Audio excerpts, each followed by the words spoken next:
The wind had a mind of its own that evening, kicking up grit and whispers as it danced across the scrubland. The sun hung low and lazy over the ridgeline, casting long shadows from the sparse mesquite trees. Out on the edge of that lonesome stretch, just before the road bent out of sight, a horse clopped slow and steady, carrying two figures. The man rode tall in the saddle, broad-shouldered, coat stained with dust and years. His hat was pulled low, casting a shadow over eyes that looked like they'd seen the war come and go twice.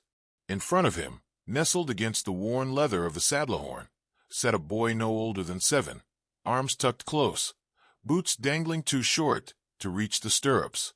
They came up the lane like ghosts from a forgotten trail, stopping just beyond the wooden gate that marked the edge of a homestead barely hanging on. Paint peeled off the shutters. The porch sagged like tired shoulders, but the door was straight and the light inside warm.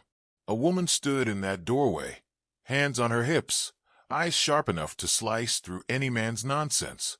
"Evening," the man said, voice gravel low, each word carried with the slow weight of someone who'd learned never to speak fast unless you were lying. "Sorry to trouble you, ma'am. My boy and me, we're passing through. Storm's brewing yonder, and we ain't had a square meal in a day and a half. Wouldn't ask if it weren't needful." The woman studied them like she was trying to see through the dust and into their souls.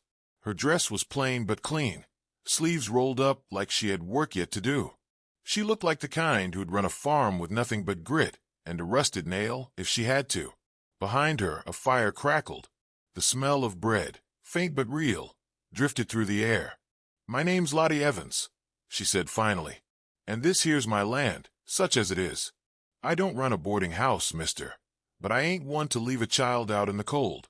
You can tie up at the barn. There's water in the trough and beans on the stove." The man gave a slow nod. "Name's Whit McCallister," he said, "and this here's Jesse." The boy peeked up from the safety of his father's coat. Lottie gave him a small smile, though her eyes never left the man. Later that night, as the wind howled outside and the fire popped and hissed, Lottie found herself sitting an extra place at the table. Whit sat across from her, hat on the hook, shirt clean but patched, his boy curled up under a blanket near the hearth. They spoke little. Whit's voice carried the stillness of someone used to silence, while Lottie's carried the sharp edges of too many years spent alone. "You from round here?" she asked, more out of duty than curiosity. "No," Whit replied, gaze fixed on the fire, "but I've been through enough towns to know the good ones are getting fewer." Lottie watched the flicker of light across his face. Something about him didn't sit right, not in a dangerous way, but like he was hiding a story too big for his frame. And there was the boy, quiet, watchful, with the kind of eyes that had already seen more than he should have. "You got family?" she asked. "Had," he said. Lottie didn't press.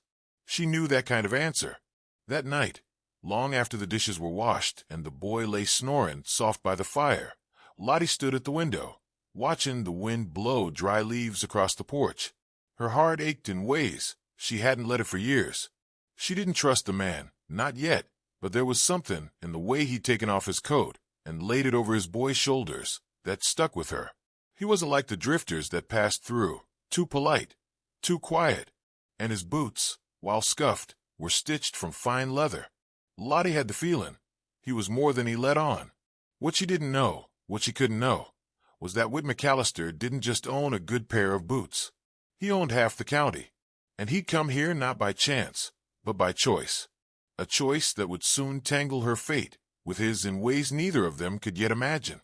Come morning, the light spilled soft through the cracks in the shutters, and the smell of dew on mesquite filled the air. Lottie stirred first, as always. The rooster hadn't crowed. He'd been quiet since the last cold snap, but her bones told her it was time. She moved quiet through the kitchen, mind still fogged from dreams she didn't want to admit she'd had, ones with boots and steady hands, and a voice like creaking leather. The stranger was already awake. Whit stood on the porch, eyes on the horizon, coffee cup cradled in calloused hands. Jesse sat beside him, swinging his legs off the edge, watching the world like it might offer up answers if you just stared long enough. Lottie stepped out, arms crossed against the morning chill. "You plan on staying long?" she asked. not unkind. Whit took a slow sip before answering. Just till the boys rested and the roads dry out some. She nodded. Fields need tinning. You any good with a plow? He didn't smile, but there was a glint in his eye that said he might have, once. Used to be. That day, Whit worked like a man making penance. He took to the fields like he'd been born to it, turned soil with a rhythm that made the plow sing. Lottie watched from the window, apron in hand, torn between suspicion and the slow thrum of something she thought she'd buried. When the sun dipped low, painting the world in gold and copper, supper came round again. Jessie laughed once, a small sound but real. Lottie caught it like a falling star. She hadn't heard laughter in that house since her pa passed, and the bank came sniffing after the deed. You don't talk much, Lottie said that night as Whit sipped his stew. But you work hard. That usually means a man's running from something. Whit looked at her, and in the firelight, there was a flicker of truth. I'm not running, Miss Evans. I'm looking for something. Just don't rightly know what. Jessie had already curled up by the fire again. Lottie gathered the dishes, but her mind wandered.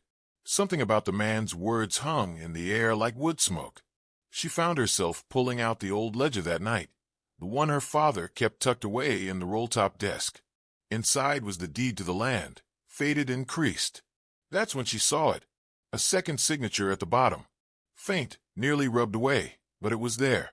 W.T. McCallister. Her heart thudded like a horse in full gallop.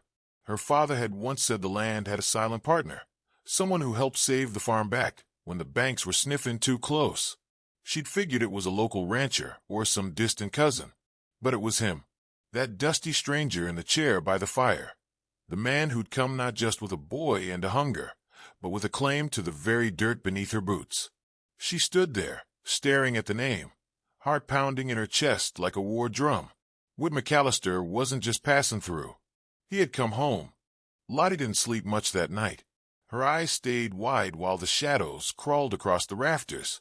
That name, scrawled faint on the deed, danced through her thoughts like a ghost, not quite ready to pass on. By sunrise, she'd worn a groove in the floor near the hearth. Whit McCallister, not just some drifter, not some poor soul wandering west with a hungry boy and a sad story. No, he was tied to this land, her father's land. Come breakfast, she set the table with a little more noise than needed. Plates clinked louder, coffee pot hit the wood a touch too firm. Wood looked up, his face unreadable, but Jessie just blinked sleep from his eyes and smiled that shy smile she'd come to almost like. You sleep all right? She asked Jessie, never taking her eyes off the man across the table. Yes'm, the boy mumbled through a biscuit. Warmest place we've had in a long while. Whit didn't speak. He just watched her. She didn't ask about the deed, not yet. She wanted to see if he'd speak of it on his own. But he didn't.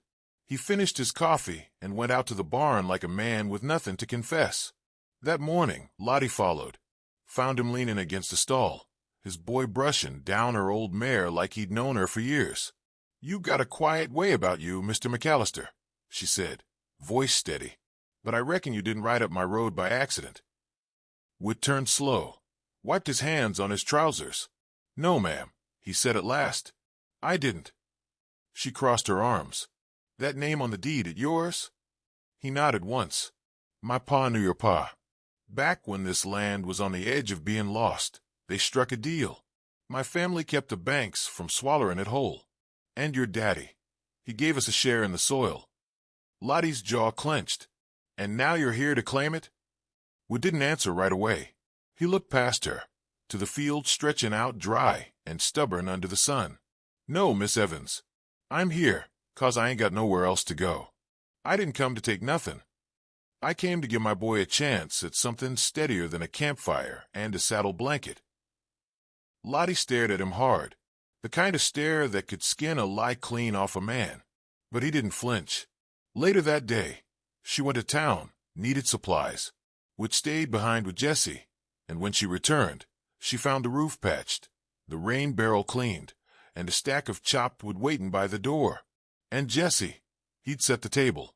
That night, as the stars came out one by one like watchful eyes in the heavens, Lottie stood on her porch, arms wrapped around herself, and wondered what kind of man rides in with secrets and stays with his hands open.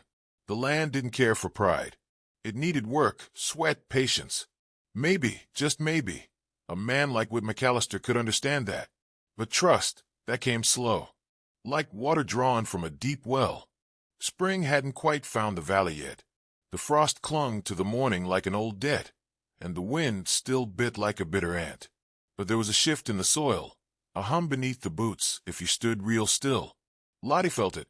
Whit felt it too. They'd fallen into a rhythm of sorts. Jessie fed the chickens each morning and walked the fence lines after supper. Whit worked the field, patched the barn roof, fixed the porch swing Lottie thought beyond repair. He didn't say much, but his silence no longer scraped against her. It settled, like dust on a windowsill. And Lottie, well, she'd started leaving, a second mug on the table without a skin why. Then came the letter. It arrived wrapped in oilskin, carried by a wiry rider with more beard than chin. Lottie met him at the gate. He handed her the envelope with a wary glance toward the house. "You, Miss Evans." "That's right." The rider nodded, turned his horse, and was gone before the dust even settled. She opened it slow, careful. The letter was stiff, penned in tight script. To Miss Charlotte Evans. This is formal notice that ownership rights on parcel number 324, including livestock, water access, and acreage, are now under review.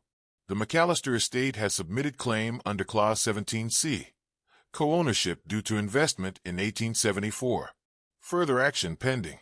Sincerely, G.W. Rathbone, attorney at law. Her stomach dropped like a stone in a well. She stared at the page, heart pounding. She stormed into the house, letter in hand. "You said you weren't here to claim nothing," she shouted, tossing the envelope onto the table where Whit sat carving a piece of wood. Jessie looked up from the floor, startled. Whit didn't rise. He just looked at the letter. "I didn't send it," he said evenly. "But you knew it had come," she snapped. He nodded once. "My brother did. After Pa died, he took over the books. Never cared for land, only what he could sell it for. So you let me feed your boy, work beside you, and all the while, your people were moving to take my home." Whit stood slowly, the carving knife still in his hand. "No, I came to stop it." Lottie narrowed her eyes. "How?" "By making the land ours in truth, not just on paper. You and me, working it together, raising it back up. You know this place needs more than one pair of hands." She shook her head, the hurt writ clear across her face. "Don't make this about work. You knew, and you said nothing. I ain't that man," Whit said quietly. "I didn't ride up here to steal nothing. I came to give Jessie something better, and maybe, if you'd let me, I'd given you the truth sooner." They stood in silence. Jessie looked between them, his small shoulders curled tight. Later, after the boy had gone to bed, Lottie sat on the porch with the letter folded in her lap. Whit joined her, sitting close, but not too close. "I'll fight it," he said. "If you want me gone, we'll leave come sunrise. I'll write the lawyer myself."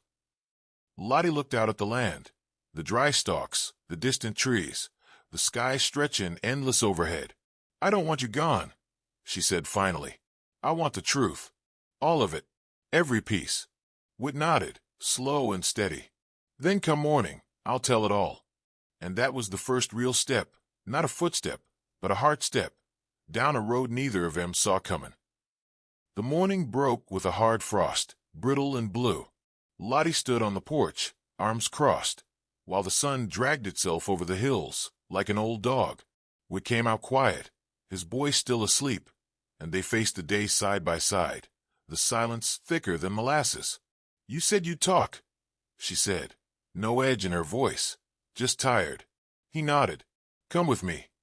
They walked the fence line first, then past the pasture, till they came to a place Lottie hadn't stood in years, the old well, dry as bones now, but once the lifeline of her pa's dreams. Whit stopped there, took off his hat, and looked her dead in the eye. "My father, Elias McCallister, wasn't a kind man, but he kept his word. When your pa was fast in foreclosure, mine offered coin, not out of kindness, because he saw value. Land with good water. He didn't care about folks, only property. Lottie's brow furrowed, but she didn't speak. I was 15 when we came out here to look over the place. I met you then. Don't reckon you remember. You were a spitfire even back then. Threw a rock at my head for stepping on your mama's flower bed. A flicker of something passed across her face. Surprise, maybe even a grin, but it didn't last. My brother Silas took over after Pa died. City slick type. Never worked a day of land. Saw this place as nothing but figures on a page. When he found the papers last month, he aimed to sell it off, lawyers and all. And you, she asked. I stole the deed, Whit said plain. Took Jesse and rode out before Silas could file it. Figured I'd come here, stake my own claim, not to the land, but to earning a life on it, with honesty. Lottie stared out over the dry fields. You aim to fight your own blood for this. I already did, he said. That scar on Jesse's face? That was Silas's doing when I said no. Took a whip to the boy, same as Pa used to take to me. That's when I knew we had to go. Lottie's breath hitched. Her fingers clenched around the fence rail. They walked back slow. The silence this time was companionable, worn in. Later, Whit handed her a folded document, the deed, and beneath the original names was a fresh one, written in strong, clear ink. Charlotte Evans, sole owner. I gave it back, he said. Whatever comes next, it ain't gonna be with lawyers or tricks. Just work, sweat, and maybe, if you'll have it, a place at your table for 2 more. Lottie looked down at the paper. Her name gleamed like sunrise on a shovel blade. You're a fool, she muttered. Likely, he agreed. She turned toward the house. Well, fool or not, the east field ain't gonna turn itself. Whit tipped his hat. Then let's get to it. And just like that, the roots of something deeper took hold. Not in the soil, but in 2 hearts, both scarred and still beaten. It was near dusk when the dust trail appeared, thin at first, then rolling, like smoke from a brush fire. Lottie spotted it from the porch, hand to her brow. Whit stepped out behind her, his body stiff as barnwood in winter. Trouble, she asked. He nodded once. Silas. By the time the rider crested the rise, Jessie had run inside and Lottie had her rifle leaned quiet against the door. Not that she meant to use it, but when a man rides fast and mean, you don't greet him with a handshake. Silas McCallister looked like a banker who'd lost a bet. Trim coat, city boots caked in trail dust, and eyes like cold iron. He dismounted slow, real slow, like he expected his boots to dirty themselves on the soil. Whit, he said, with a voice slicker than creek stones. You got some explaining to do. I ain't explaining nothing to you, Whit answered calm. You got no claim here. Not now. Silas smiled, thin and mean. You stole my property. Took off with the deed and that bastard son of yours. That's when Lottie stepped forward, rifle in hand, not raised, but visible. Her eyes didn't blink. You best mind your mouth, she said, voice low. Silas glanced at her, then around the place. His nose wrinkled like he'd caught a whiff of pride, and didn't much care for it.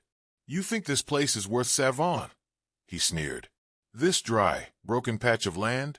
You could have sold it. Both of you. Split the coin, and left this hole behind. Lottie didn't answer. Whit stepped forward, jaw tight. We're not selling, he said. Not today. Not ever. Silas's hand brushed the butt of his pistol, casual-like. Not a threat. Not yet. Just a reminder. But Lottie moved first, quicker than he expected. She didn't raise the rifle, just cocked it once, loud as a thunderclap in the silence. Silas froze. You ain't gonna shoot me, he said. I might, she replied. But if I don't, the wind'll do it for me. And the land'll bury you so deep, even the buzzards'll pass you by. For a long moment, nobody moved. Then Silas, to his credit, chuckled. You two deserve each other, he said, turning back to his horse. Fine. Keep your dirt. Keep your debt. But know this, what's buried don't stay buried. Not out here. He mounted, turned, and vanished into the dusk. The dust settled. Would let out a breath he hadn't realized he was holding. Lottie, still staring down the trail, uncocked the rifle and leaned it back by the door. Is he gone for good? she asked. Whit shook his head. Not likely. Men like Silas, they don't quit. They wait. Well, Lottie said, turning toward the house. Let him wait. We've got beans to tend and a fence to mend. Ain't got time to fear ghosts. And Whit, he followed her inside, where the fire was warm and the boy already fast asleep, and for the first time in a long while, he felt like maybe, just maybe, he'd found a place worth fighting for. It was 3 days before the next sign came. Lottie found it first, a single post driven into the north edge of the pasture, fresh paint still tacky. Nailed to it was a notice, land reassignment pending. By court petition, McCallister and Sons Estate. She ripped it down, hands trembling. Whit, she hollered across the field. He came running, shirt clinging with sweat, but the moment he saw that paper, the color left his face. He's moving faster than I thought, he muttered. Silas must have filed in Jasper County. Quicker courts, greasier palms. Lottie's voice was hard. He means to take this land out from under us legal-like. Whit nodded. And if we don't show up to fight it, the judge'll sign it off, without blinking. They packed that night. Jessie sat in the wagon bed, curled up in a blanket, eyes wide and quiet. Lottie rode up front with Whit, her rifle across her lap. Not out of fear, but defiance. The courthouse was a half-day's ride east. They reached Jasper by mid-morning, the town already buzzing. Whit walked in with dust on his boots and a calm fire in his gut. Lottie followed, chin high, dressed clean, eyes sharp. Inside, Silas was already seated, flanked by 2 men in suits and a lawyer who looked like he drank ink for breakfast. Whit stepped forward, removed his hat. Your Honor, he began, voice steady. I ain't here to claim nothing for myself, only to say this land don't belong to the estate. It was signed over my own hand. I gave up my share. The judge, gray-haired and bored, leaned back. You got papers. Lottie pulled out the deed. Her name, clear as Sunday truth. The judge took it, squinted, grunted. Looks in order. But Mr. Silas McCallister claims the transfer was done under duress. Silas stood. My brother's unstable, Your Honor. He's been running around like some gun hand, dragging a child with him. That woman's got him twisted. Lottie stepped forward then, voice like flint.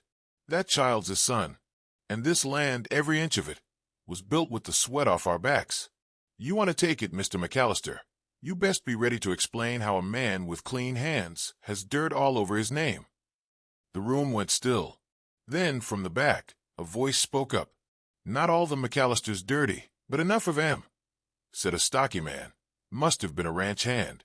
Heard tell Silas whipped the boy. That true, Whit? Whit turned, jaw tight. It is. The judge raised a hand. Enough. I'll need a recess. Court resumes at noon. Outside, the air was tight with tension. Lottie sat on the steps, hands clenched. I don't like it, she whispered. He's got coin, pull, and no shame. Would look toward the sky. But we got the truth. That afternoon, the judge came back with red eyes and a deeper frown. This court finds that the deed to parcel number 324 is legally binding. The land remains under the ownership of Miss Charlotte Evans. Case dismissed. The gavel fell like thunder. Silas didn't speak. He just stared, lips tight, and turned on his heel. They rode back in silence. Jessie fell asleep against Lottie's arm. Wood drove the wagon with a strange, quiet pride. Back home, they found the fence still standing, the porch still creaking, and the sky a little brighter than it had been that morning. They didn't celebrate. They just worked. Together. The land had been tested, and so had they. But both held strong. Summer came slow to the valley, as it always did, creeping in through the grass like a half-forgotten hymn. The rains hadn't been generous, but they'd been just enough. The soil was cracking less, and the hens were laying again. Life was returning, inch by inch. So was trust. Whit and Jessie had stayed on. No talk of going, no need for words. Every dawn found Jessie skipping out the door with feed in his arms. Every dusk brought Whit in from the fields with the slow, satisfied gait of a man whose soul matched his footsteps. Lottie didn't say much about it. But some nights, when the porch creaked under their boots and the stars blinked awake, she'd find her hand resting near his. Just near enough. One afternoon, the postman brought another letter. Whit opened it slow. It was from Silas. "Keep the land," it read. "You were always the stubborn one. I'll not waste another coin fighting what's already lost. Consider it a favor, one you'll never get again." Whit tossed the letter in the fire. Jesse never spoke of the scars on his back, but the way he followed Lottie around, asking questions, watching how she baked bread and mended harnesses, it said more than words could. One evening, she found the boy sitting on the porch steps, whittling with one of Whit's old knives. "What you making, sugar?" she asked. He looked up, grinning shy. "A horse. For you. So you don't forget we're still here." Lottie felt something shift in her chest, something she'd kept locked away since her pa passed. She knelt, brushed a curl from the boy's brow. "I won't forget, Jesse. You and your pa. You're part of this place now. Roots deep in the soil." Later that night, Whit came in from the barn, dirt on his sleeves, sweat on his collar. She was waiting in the kitchen, 2 mugs of coffee already poured. She didn't speak, just handed him his cup, then leaned in slow, unsure, and pressed her forehead against his chest. He wrapped his arms around her, gentle as a prayer. That was it. No vows, no church bells, no preacher with a dusty book. Just 2 souls, both near broke once, patched together by work and kindness and time. They didn't call it love, not out loud, but it was. And that little homestead, weather-beaten and quiet, held more wealth than Silas and all his ledgers could ever tally. They'd come through the fire, the storms, the reckoning. And now they were home, together,